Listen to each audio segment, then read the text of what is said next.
C'est bientôt le bac ou le brevet, voici ton plan urgence révision. Les épreuves approchent à grands pas et avec cela, la pression aussi. Peut-être que tu n'as pas bien su anticiper tes révisions et que maintenant tu es pris de panique. Si c'est le cas, voici ton plan d'urgence pour accélérer la cadence et passer tes examens avec succès. Action numéro 1. Affiche ton planning sur un mur. Accroche un calendrier bien visible dans ton espace de travail, de sorte à pouvoir le consulter rapidement. Veille à avoir dessus les jours restants jusqu'aux examens et les principales échéances. Cet emploi du temps simple et clair te permettra de structurer tes journées. Prévois un moment de détente en fin de journée pour te motiver encore plus à travailler. Et toujours plus motivé lorsqu'on sait qu'une récompense nous attend derrière. Action numéro 2. Hiérarchise les matières. Alors si et seulement si tu es dans l'urgence et en dernier recours, je t'autorise à accorder plus de temps aux matières ayant les plus gros coefficients. Attention, l'idée c'est de passer plus de temps sur les matières à fort coefficient, pas de faire l'impasse sur des matières secondaires. C'est une stratégie qui peut te coûter cher. Action numéro 3. Répartis tes blocs d'études.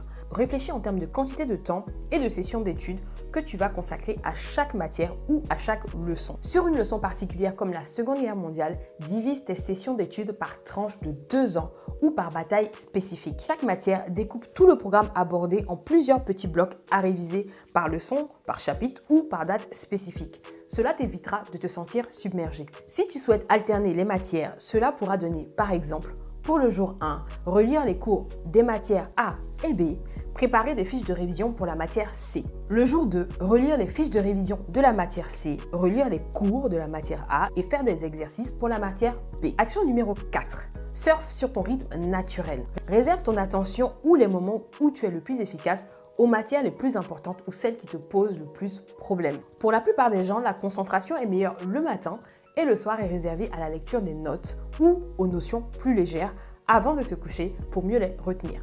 Mais adapte-toi à ton rythme, l'essentiel étant d'arriver au bout de ton programme. Action numéro 5. Fais des fiches de révision ciblées. Contrairement à celles que l'on peut faire de manière détaillée pendant toute l'année scolaire, là, il faut aller à l'essentiel. Résume les principales idées en quelques points. Fais une page de notes et relis-la plusieurs fois. Note-y les données ciblées telles que des définitions, des dates clés ou des formules pour les consulter rapidement.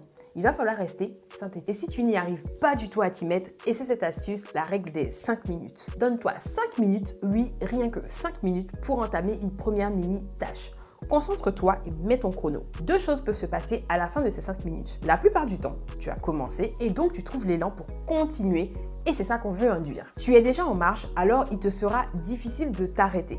C'est une stratégie pour hacker ta procrastination et qui va raviver ta motivation. Et si ce n'est pas le cas, donne-toi 5 autres minutes et tu verras. Je suis Ina, abonne-toi et partage autour de toi pour plus d'astuces sur comment préparer ta réussite scolaire.